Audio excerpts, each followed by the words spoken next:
I'm Robert Bell, and we're here at the 2013 NAB show talking with thought leaders in media contribution and distribution about some of the most important trends shaping the industry, from technology shifts to changing viewer expectations. And here's what one of them had to say about the most important changes taking place today.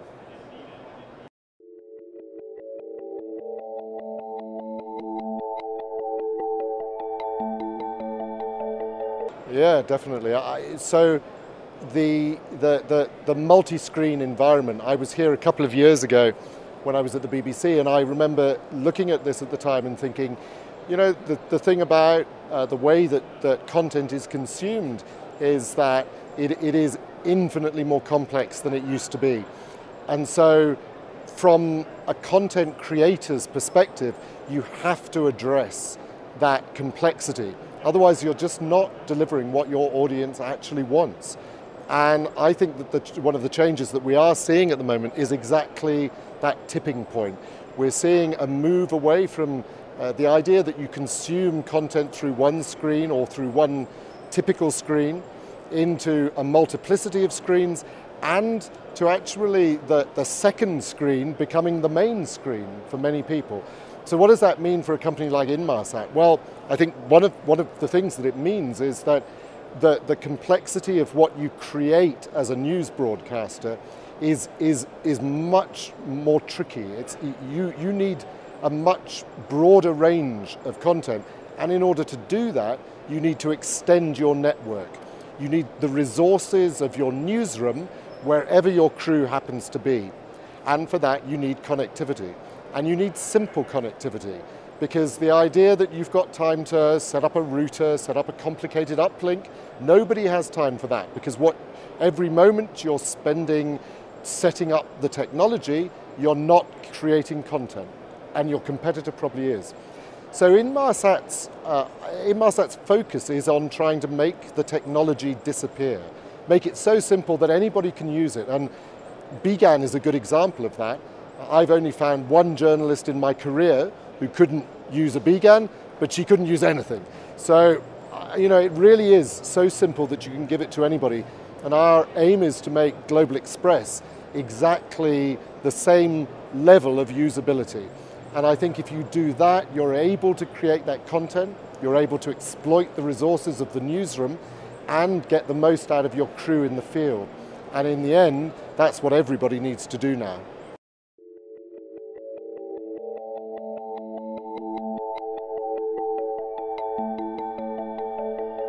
Well, I think, you know, from a satellite perspective, clearly one of the big changes that we're seeing at the moment is the move into Ka band. And I think that that's as big a change as the move from C-band to Ku band, which, you know, I can remember being based in Africa and people saying, Ku band? Pah, that's never going to happen. And look at where we are today. And I feel that the same thing is happening with the satellite market at the moment. It's a huge change, the amount of bandwidth that is coming available. And the bottom line is everybody needs bandwidth. That's why Inmarsat's launching its own global Ka band network. And I think, you know, that's an interesting trend because, again, it's about simplicity, but it's about simplicity with greater data sizes. So you can do much more with it. And I think the other interesting trend that we're seeing is, or one of the other interesting trends is that people are putting technologies together. So you're taking the best of one technology and complementing it with another. And an example of that is cellular bonding, which I was pushing a lot when I was a broadcaster, because when it's available, it gives you great throughput, great video quality, and it's cheap. The one drawback is you can't guarantee that it will work. And the one thing you need when you're a broadcast journalist is to know that you're going to get on air. So what do? You add satellite to it. So for a while, cellular was seen as a satellite killer. And to some extent, it's taken satellite business away.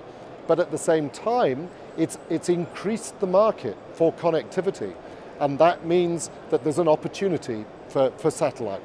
And that's what we're seeing. So there's an announcement at NAB that one of the leading cellular bonding providers, LiveU, is working with a BGAN manufacturer. so that you can control the BGAN directly from their terminal. And that seems to me to underline exactly the trend of technology that we're seeing at the moment, putting things together and getting a better product as a result.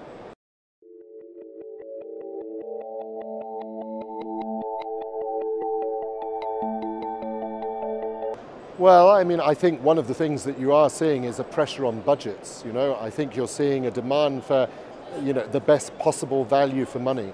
And Inmarsat's very conscious of that. We're determined to make our services very competitive because the reality is that the business models for the news industry have changed. And, you can see it in this hall. And this hall doesn't have as many people in it as it did last year. And so the priority overriding is to enable you to get as much out of your teams in the field, as much value as you possibly can. And that's something that we're addressing, and you see it in all the people who are showing at NAB. Everybody is trying to give more bang for the same buck.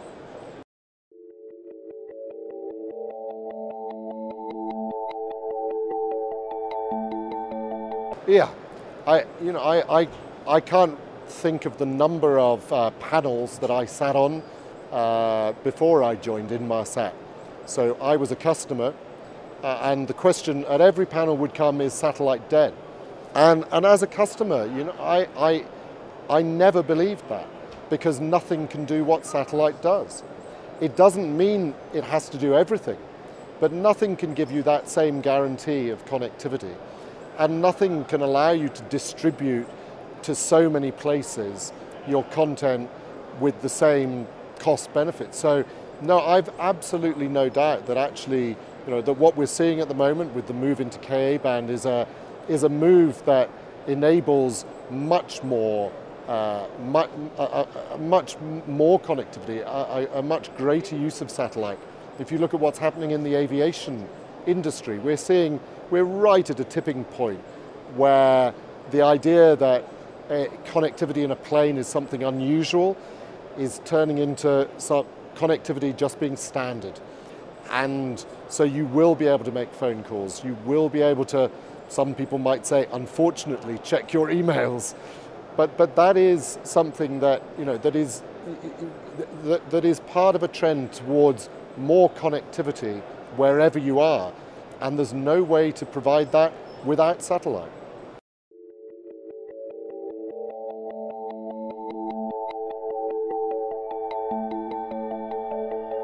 Well, if there's one thing that I've learned about technology, it's that the same themes keep on coming up.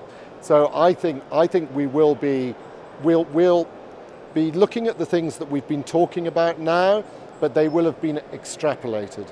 And we'll have seen the logical conclusion of some of these things.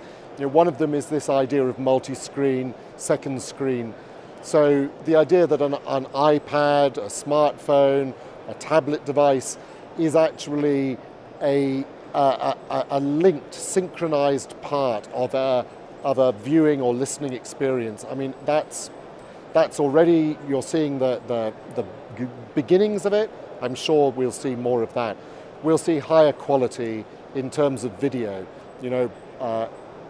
Not so much, I suspect, for news contribution, because there's actually a limit to the quality that you need.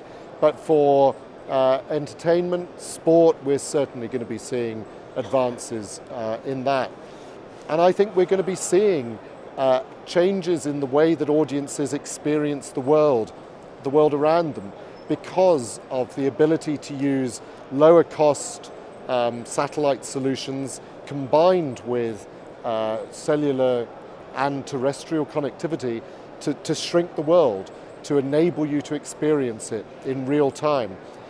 And we have on our stand, we have two BGAN terminals. There's one from 2006, 2007, and there's one we've released this week. And the new one is 2/3 of the size, and it does twice as much. That's the reality of technology in the broadcasting industry. So in 3 years' time, we're going to be seeing smaller devices, more connected, bringing audiences closer to the story. And I think that that's an amazingly exciting prospect.